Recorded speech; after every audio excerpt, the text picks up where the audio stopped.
So hope everybody's planning on being here for that. And I promised not to keep you too long tonight. I promised to make this quick so that we could have a good time of fellowship. So I wanted to do something just a little different, something that I remember as a kid. And most of you all have heard what I'm going to read tonight many, many times in your life. You're probably very familiar with it. But before I get into it, we've got to go back to what Jesus told us. He told us that we have to love God with all of our heart. And we have to love our neighbors as ourselves. And that is, he said, upon these two commandments lies all the rest of it. Now we know that the Ten Commandments is what most people think of when they think of the law. But there are so many other commandments that are given. But what he tells us is, if you will love God with everything you've got, put everything you've got into loving God, and then love your neighbor as yourself, then everything else will take care of itself. And this story, this poem that I've heard many, many times in my life, it portrays how this plays out. Several years ago, we used to do a play at my home church called Martin the Cobbler, and it followed along after this story. But we used to love doing that play. As a matter of fact, one day after having that play, we had two people come and come to know the Lord at the end of that play that night. But most of you all are older than I am. I'm not saying anything bad, but that's for that reason you understand and you've heard this before. But it was a poem that I heard Grandpa Jones used to do all the time. He used to do it every Christmas season. You'd hear it on the radio. But it's called The Christmas Guest. And it starts out, it says, "It happened one day near December's end when two neighbors called on an old friend, and they found his shop so meager and lean, made gay with 1,000 bows of green. And Conrad was sitting with faces shining when he suddenly stopped as he stitched a twine. And he said, 'Old friends, it dawned today as the clock was crowing the night away. The Lord appeared in a dream to me and said, I'm coming, your guest to be. So I've been busy with feet astern, strewing my shop with branches of fern. The table is spread and the kettle is shine, and over the rafters the holly is twine. Now I'll wait for my Lord to appear and listen closely so I will hear his steps as he nears my humble place, and I'll open the door and look on his face.'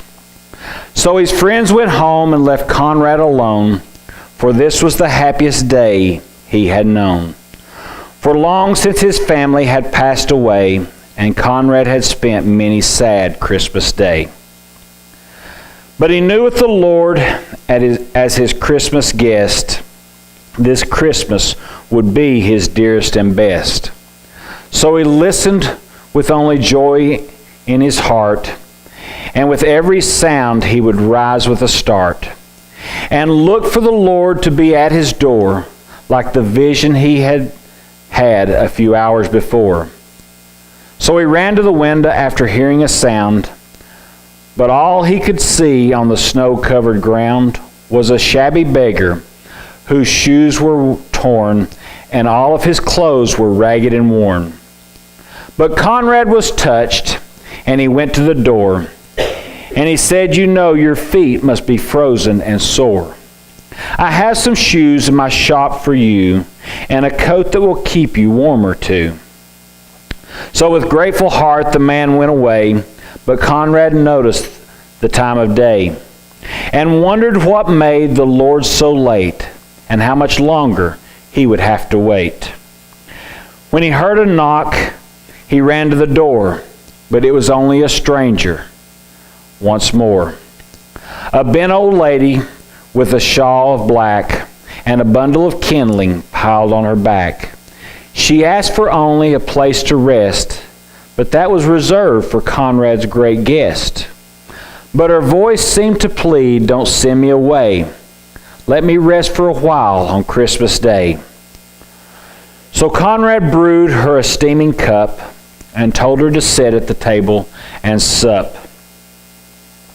But after she left, he was filled with dismay, for he saw that the hours were slipping away, and the Lord hadn't come as he said he would. Then Conrad felt sure he had misunderstood. When out of the stillness he heard a cry, "Please help me and tell me, where am I?" So again he opened his friendly door and stood disappointed as twice before. It was only a child that wandered away and was lost from her family on Christmas Day. Again Conrad's heart was heavy and sad, but he knew he should make the little girl glad. So he called her in and he wiped her tears, quieted all her childish fears. Then he led her back home once more, but as he entered his own darkened door, he knew the Lord was not coming today. Well, the hours of Christmas had passed away. So he went to his room and knelt down to pray. And he said, "Dear Lord, why did you delay? What kept you from coming to call on me? For I wanted so much your face to see." When soft in the silence a voice was heard, Lift up your head, for I kept my word. 3 times my shadow crossed your floor, and 3 times I came to your lowly door. I was a beggar with bruised cold feet. I was the woman you gave something to eat. I was the child on the homeless street. 3 times I knocked, and 3 times I came in, and each time I found the warmth of a friend. Of all the gifts, love is best, and I was honored to be your Christmas guest. And like I said, most of you all have heard this story, this poem, many, many times in your life. I remember, I haven't heard it on the radio, and I don't know when, but when I was a kid, I used to love this story. And back then, I didn't realize that this story was based on Scripture. And it's Scripture that in Matthew chapter 25, Jesus tells us, and I'm going to read some Scripture. It says, "But when the Son of Man comes in his glory and all the angels with him, then he will sit on his glorious throne. All the nations will be gathered before him, and he will separate them from one another, as the shepherd separates the sheep from the goats, and he will put the sheep on the right and the goats on the left. Then the king will say to those on the right, 'Come, you are blessed of my Father, inherit the kingdom prepared for you from the foundations of the world. For I was hungry, and you gave me something to eat. I was thirsty, and you gave me something to drink. I was a stranger, and you invited me in. Naked, and you clothed me. I was sick, and you visited me. I was in prison, and you came to me.' Then the righteous will answer him, 'Lord, when did we see you hungry and feed you, or thirsty and give you something to drink? And when did we see you a stranger and invite you in, or naked and clothe you? When did we see you sick or in prison and come to you?' The king will answer and say to them, 'Truly, I say to you, to the extent that you did it to one of these brothers of mine, even the least of them, you did it to me.' Then he will also say to those on the left, 'Depart from me, accursed ones, into the eternal fire, which has been prepared for the devil and his angels. For I was hungry, and you gave me nothing to eat. I was thirsty, and you gave me nothing to drink. I was a stranger, and you did not invite me in. Naked, and you did not clothe me. Sick and in prison, and you did not visit me.' Then they themselves also will answer, 'Lord, when did we see you hungry or thirsty, or a stranger, or naked, or sick, or in prison, and did not take care of you?' Then he will answer them, 'Truly I say to you, to the extent that you did not do it to one of the least of these, you did not do it to me.'" This is the same as a commandment. from Jesus. This is part of loving our neighbor. And this Christmas season, and I love why Grandpa Jones used to do this at Christmas, because it seems like at Christmas is when we see the most need in people. And sometimes it is really easy to get caught up and get tied up in what's going on in our lives and all the things that because I know that most people, at least I am, we're busy. Christmas is a really, really busy time. And it's easy to get caught up in our things and our family's things and all the stuff that we've got going on and all the presents we've got to buy and all the people that's coming over for dinner or for all the things we've got to cook. But we have to remember that this is a command from Jesus, that we love each other the way that we love ourselves. And He's not talking about us. He's not talking about how much I love you or you love me or we love each other. He's talking about the world. He's talking about the people outside of this church. Now, He had a different command for us. He said that we were to love our brothers as He loved us. That's how we're supposed to love each other in here. But we have to take the love that we have for ourselves and leave this church. Go outside into the world and share the love of Jesus with them. And that's how we spread His word. And that's how we show Jesus love. You see, we know that we're supposed to love Jesus, and we know that we love God, but how do we show it to Him? I mean, we can't physically go up and hug Jesus. We can't physically feed Jesus. We can't.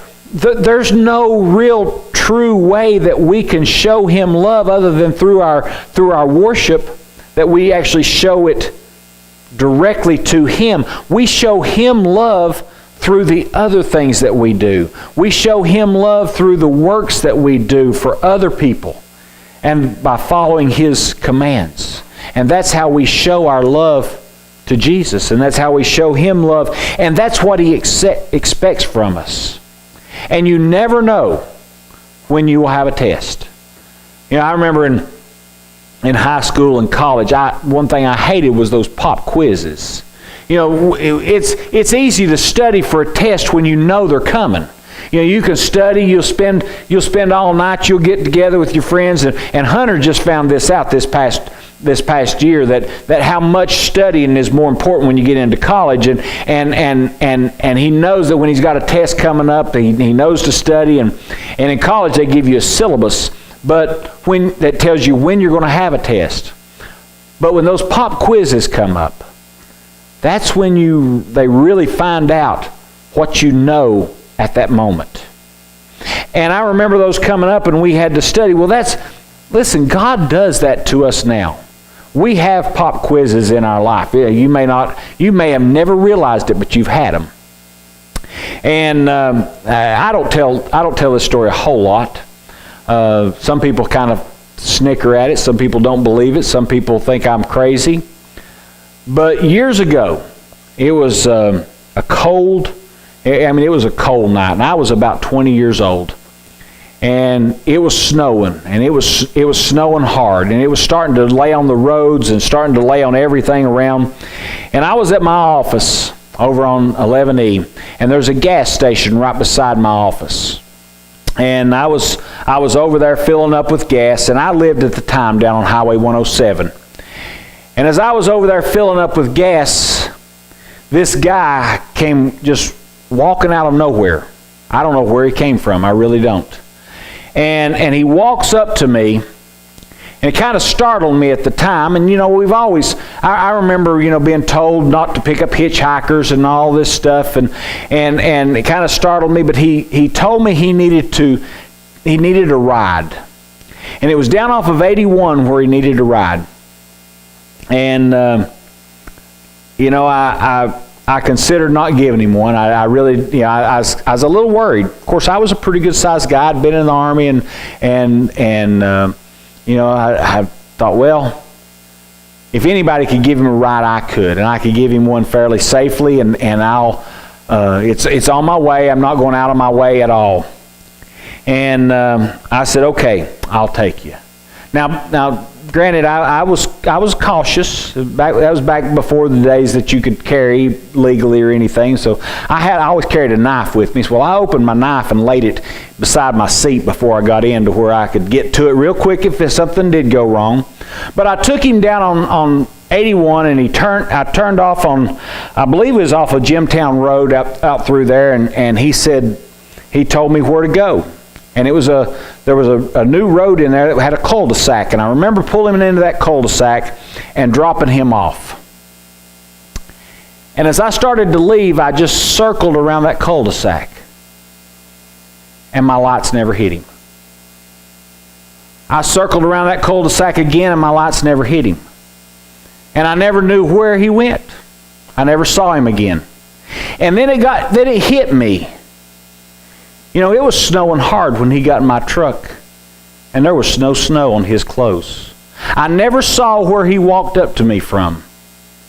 And I know that some people think that, you know, they just dismiss that story, but I have always thought all my life, well, since I was 20 years old, that God tested me that night. I truly believe that was an angel or somebody that God put there just to test me that night. And I can't prove it. And whether you believe it or whether anybody believes it or not, it doesn't matter. That's what I've always felt, that God tested me. And it has shown me that for the past many years that I know that God does test us, and He does put people in our lives, and He does put things out there to make sure that we're showing love to people. And I know that sometimes it's not easy to love people, and it's easy to just dismiss people's needs, and I know that there are people that will always take advantage of us. That's a given in life. There are people out there. But we have to show them the love of Christ. And especially this Christmas season, it seems like at Christmas season there's just more need to show people love. And we need to take every opportunity we can. And that's all I have for you tonight.